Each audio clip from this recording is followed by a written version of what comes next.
In Zimbabwe, cancer patients and advocates urge authorities to invest in life-saving equipment needed to properly treat patients.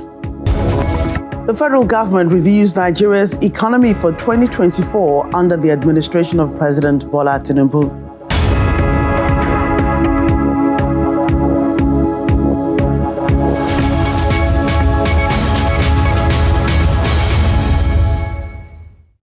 Hello, and thanks for tuning in to the show that goes around the continent to bring you stories near and far. I'm Joke Rogers at Channels Television here in Lagos, and I'm joined by Vincent McCory from the Voice of America in Washington, D.C.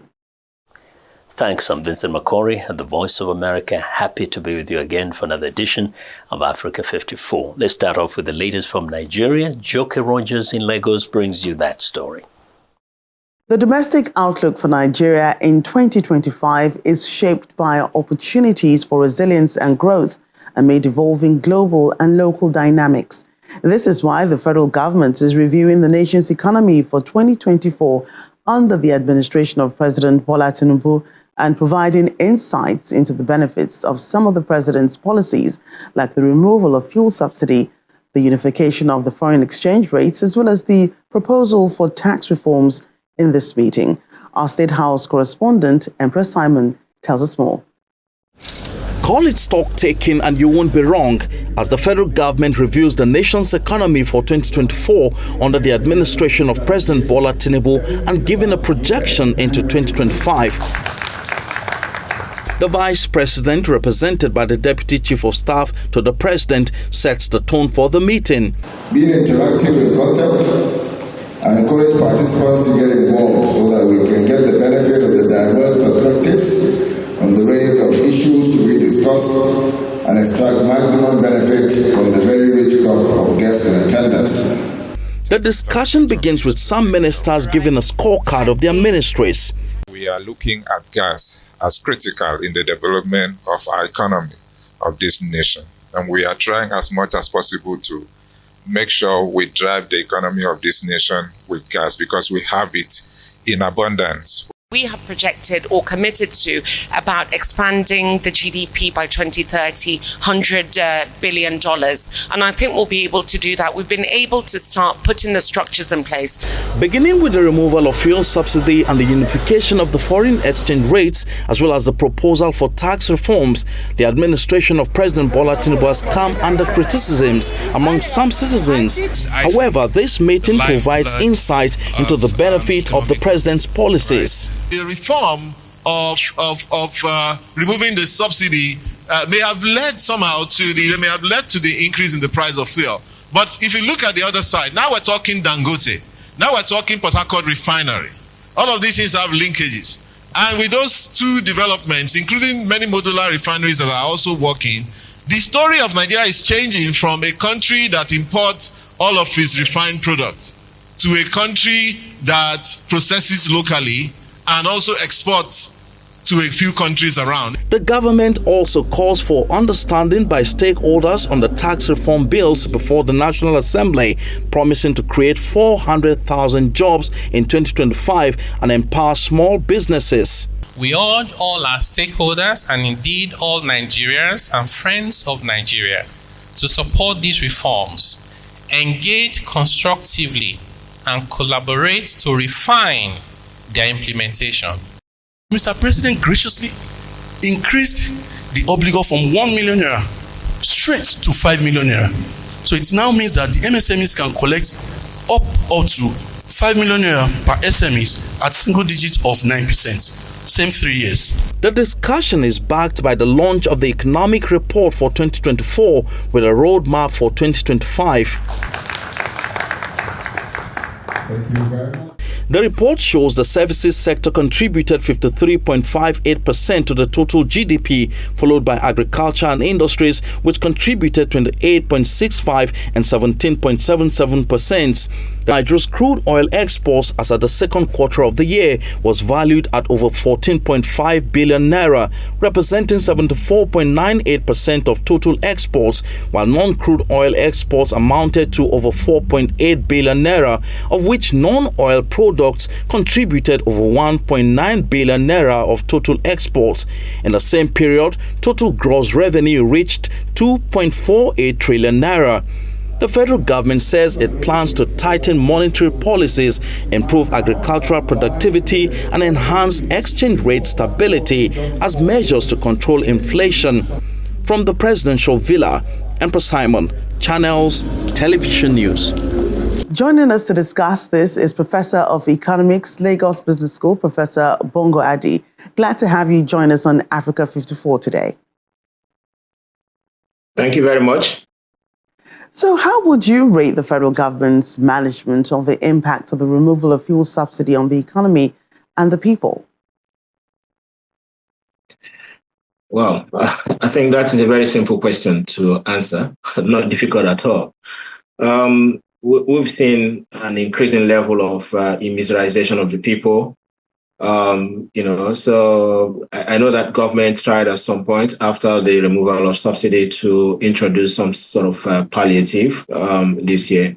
So by the social transfers they've been making to, the most vulnerable members of the society. But some people, I think that it's too little too late. Because we have thought that government, before coming on power, this administration could have thought through the consequences of the removal of the fuel subsidy and, of course, the harmonization or deregulation of the exchange rate market. So if they had done that and carried out proper simulations, they could have somehow anticipated the precise impact or some estimates of the impact on the people and then planned on how to address those things beforehand. Most of them, been closing factories. Then you go to retail outlets. So you notice that so many goods are no longer there. So you have empty shelves all over the place. So then many companies complain of accumulation of inventories that not evacuated because of falling demand. Right. So it has really hit very hard on the people.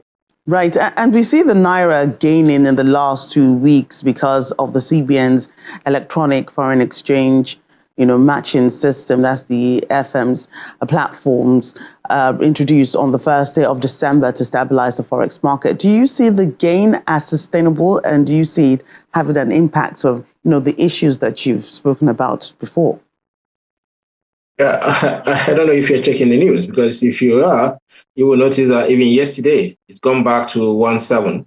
So meaning that the gains of the previous days have been completely lost. So they are blaming speculation and all of that. Of course, we don't need to blame speculation. Speculation is part of the market. So whatever policy that you're doing, whatever it is, you have to factor in the speculative habit of people into it, and then anticipate how that will impact, the policy drive. So I think since it has reversed, I don't know what to say about that. So the issue here is that it's not sustainable. What is important for investors, what is important for economic actors, is not even how high or how low the value of the currency is. It's about predictability. So stability is all that everybody wants. So if they can manage to keep it stable, then that's fine.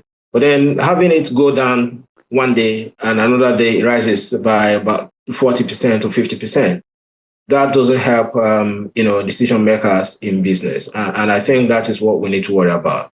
Right. And let's talk about the tax reform bill and its many controversies. How do you see this whole thing playing out?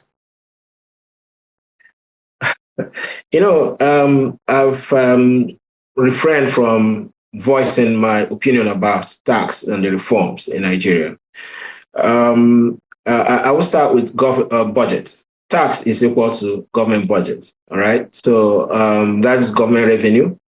Tax is how government makes money. And then when they make the money, They want to use it to plan development, and then the instrument for development is the budget. So that's the linkage between tax and budget. It's one-to-one. So you increase tax because you want to increase your budget so that it can deliver, social public goods to the people. That's the reason why you want more tax. You want more money. Now, coming back to that, Nigeria over time has evolved in a different path. What is that path? When we look at it from a political economy perspective, Nigeria system was not designed as a tax-paying democracy, right? So over the years, over decades, from the unification of the after the coups of 1960s, so we have this over-centralization of the fiscal system. Now, government was not dependent on tax. Government depended almost exclusively on the royalties and its own, the direct take that it had or control it had over the revenue generating systems or mechanisms of the state. Now, all of a sudden, so you want people to now pay tax, but the system you have or the structures you have to manage that tax system is still the draconian, centralized system that have evolved over time. Nobody has really changed the structure, right? So that is why I think this will not work. I'm looking at the instrumentality. You don't seem to sound so optimistic about the macroeconomic indices for 2025. No, not at all. Not at all. If you look at it, everything is in the red. If firms have adjusted this year, we will have some confidence to say, all right, by 2025, they will now go back, start to scale production, and then things will go back, right? That adjustment hasn't happened at all. So inflation is still rising. And then all the policies, none of them there is no stability on any of the indicators. Right. Okay. So the only thing I see here is that there is resilience in the sense that despite all of this, the economy has registered some bit of growth. Okay. But that growth, again, is so parochial. Right. I must thank you for your time today, Professor Bongo Adi of the Lagos Business School. Thank you for coming on to Africa 54. Thank you. Thank you. We want to know what you think about Africa 54 and the stories we cover. Join the conversation on Facebook. The address is Africa 54, and check out our headline 24/7 on voaafrica.com. After the break, the World Bank helps Malawi's poorest communities weather the impact of climate change.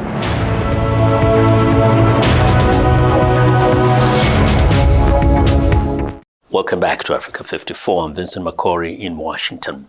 The World Bank is helping Malawi's vulnerable communities address the impact of the climate-related disasters, such as cyclones and drought, that the country has been facing since 2022.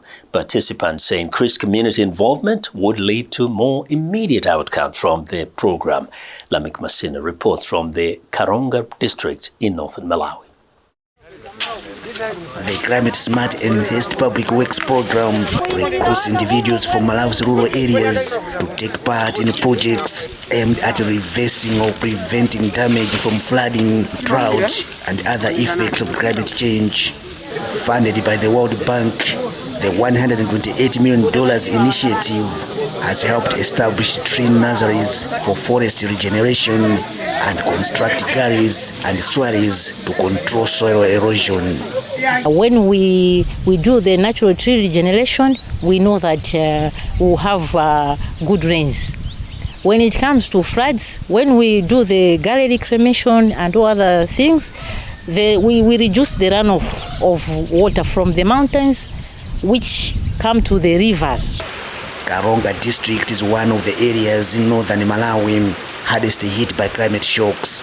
Here, the Climate Smart program has seen its participants grow from 13,000 at its start in 2022 to over 16,000 now. The increase in participants gives people hope of better outcomes in communities whose crops have long been flooded. approximately 5.7 million of Malawi's 22 million people will face hunger during the rainy season from October to March, according to a government report. In addition to addressing climate shocks, the program provides wages of about $28 a month to participants. At the end of the cycle, they get some wages in form of money, which assist them to have the things they do not have easily at the household.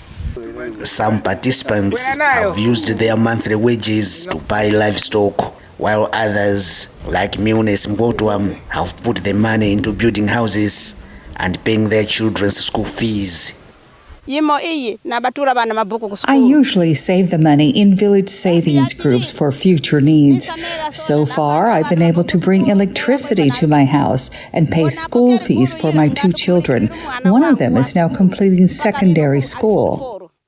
Some critics question whether the participants will continue with the project, which ends in 2027 once they stop receiving wages. But project implementers say the participants are already being prepared for this eventuality, as they must work 40 days to get paid for 30 days of work.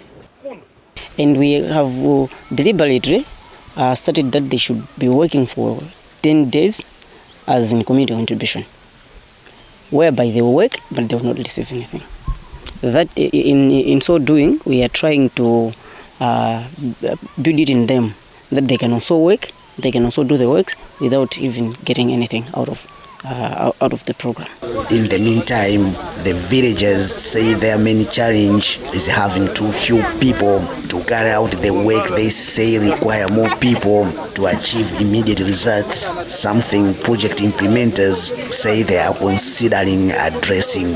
Lamek Masina, VOA News, Karonga District, Malawi.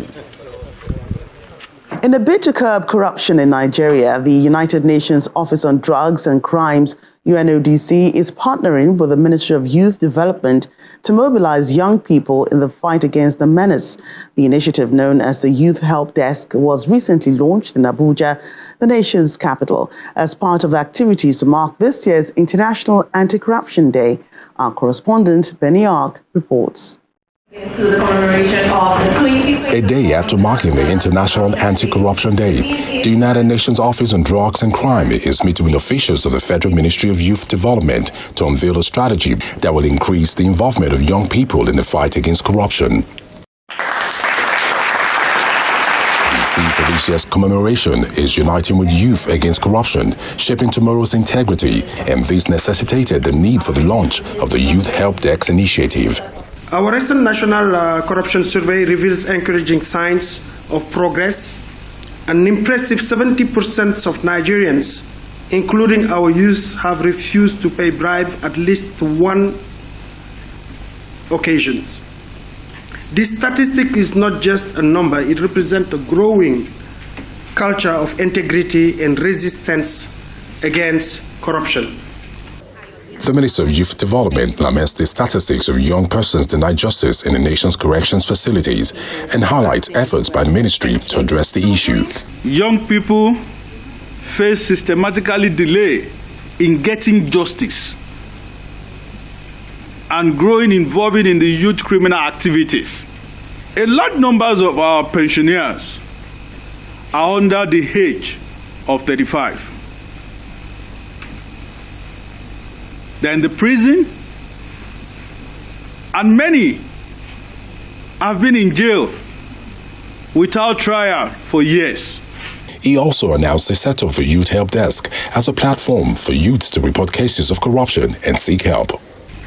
We have made up our mind to close the gap in establishing the first step of it, which is the Nigerian Youth Help Desk. It is a platform where they can report cases of corruption, seek justice, and receive help in whatever areas, just to make them live a decent life.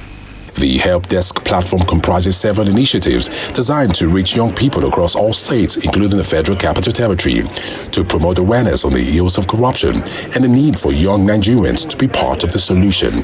Benny Ark, Channels Television News. It's now time for a short break. As we do, we remind you to visit our website, channelstv.com, for news and programming around the clock. You can also find us at youtube.com/channelsweb.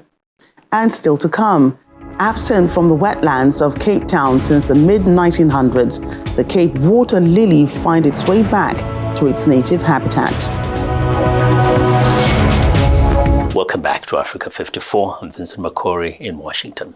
Cancer patients and advocates are urging authorities in Zimbabwe to ensure cancer centers have life-saving equipment needed to properly treat patients. Some patients say public hospitals do not have working machines to provide radiotherapy. Columbus Mavunga has more from Harare. Fungai Munyeza, who lives in Zimbabwean capital Harare, says she was diagnosed with breast cancer in 2017. Munyeza says Zimbabwe's public hospitals did not have the equipment to treat her, and care in a private hospital was too expensive. So she sought treatment in South Africa, where she was declared cancer-free. Because if I didn't have money, I would be gone. I would be gone because the treatment is expensive. So I would say my survival is mostly on my positivity and also on the types of regimes that I received. The Zimbabwe National Cancer Registry's latest report issued in October says of the more than 7,000 new cancer cases reported each year in 2018 and 2019, 1,000 patients died of the disease. In terms of cancer deaths, the leading causes of mortality, according to the report, are cervix. So cervix was by far the leading cause of a cancer. This was followed by prostate, and then esophagus, then breast and liver. The non-profit group, the Cancer Association of Zimbabwe, says most types of cancer are curable, but the report suggests patients are not getting treatment until the cancer has reached its final stages. Lovemore Makurirofa with the Cancer Association of Zimbabwe is calling on the government to do more to stem the rate of cancer deaths. Also need a sustainable funding mechanism, a domestic funding mechanism that is very sustainable, which will make sure that cancer programs are implemented extensively in the same way HIV and AIDS activities are being implemented. Munyeza says cancer treatment in private hospitals is more expensive than seeking it abroad. She says cancer patients end up going abroad for treatment if they do not have funds to seek medication in private hospitals. For those who cannot afford to seek treatment elsewhere, Munyeza says the outlook is grim. Remember, in Zimbabwe, there are only 2 radiotherapy machines. And of the 2 radiotherapy machines, they are all down at the moment, one in Blue and one in Harare. In a brief statement to VOA on Monday, the Zimbabwean Health Ministry said the radiotherapy centers in Zimbabwe are being resuscitated and will be functional soon. Muturi Ncube, Zimbabwe's finance minister, last year introduced sugar tax to raise funds to improve services for cancer patients. So far, that revenue has not yet been distributed for cancer treatment services. Meanwhile, Munyeza says she plans to travel to India for more testing to ensure she remains cancer-free. Columbus Mavunga, VOA News, Harare, Zimbabwe. Now let's take you to South Africa, where the Cape water lily, which has been absent from the lowland wetlands of Cape Town since the mid-1900s, is being reintroduced to its native habitat. This event coincided with the culmination of the prestigious Earthshot Week, attended and presided over by Britain's Prince William in the city. Mayor Jordan Hill-Lewis at the Ramsar-listed False Bay Nature Reserve in Rendezvous reintroduced the lily, now known as the Earthshot Lily, in a significant gesture to mark the first time the Earthshot Prize is hosted on the African continent. This water lily has been extinct on the lowlands of Cape Town for about 75 years, and we are at Rondevlei Nature Reserve, which is a Ramsar wetland, and the species would have occurred here, and we know that because we've got historical photographic evidence, we've got written records of these water lilies from the area. It would have been significant culturally and to the cut flower trade many years ago in Cape Town. We decided to restore this water lily to this wetland as a symbol of conservation, and it also speaks to the ethos of what the Earthshot Prize is all about. The Earthshot Prize is the biggest, most prestigious conservation awards in the world, but they're supporting local action in local communities and small conservation projects, many of them were in different places in cities all around the world. They're actually in a pond. The Earthshot Prize, founded by Prince William of Britain in 2020, serves a global platform for discovering innovative climate and environmental solutions. This year's celebration in South Africa came after previous events in London in 2021, Boston in 2022, and Singapore. The reintroduction of the water lily aligns with Cape Town's status as the world's most biodiverse city. We've been able to translocate these water lilies and bring them back to Cape Town, and what we will be able to do in coming years is actually be able to plant this water lily in other wetlands where it used to occur on the Cape Flats, so that members of the public and future generations of Cape Townians will be able to come and see this water lily just like their forefathers did. With 20 vegetation types, 11 of which are critically endangered and 7 unique to the area, the city's rich biodiversity is both its natural heritage and an irreplaceable asset. The city's sustainability and resilience are bolstered by its network of nature reserves, which provide vital ecosystem services through nature. As the Earthshot lily blooms once again in the Cape Flats, it serves as a symbol of the city's commitment to conservation and celebration of the Earthshot Prize's mission. Well, and that's our show for today. You can find all the continent's top news and world news online at voaafrica.com. Check it out. I'm Vincent McCory in Washington. Channels Television has our last word. We look forward to bringing you another show next week. To remember that channelcv.com is your source for news and other programming. I'm Joker Rogers. Thanks for watching and goodbye.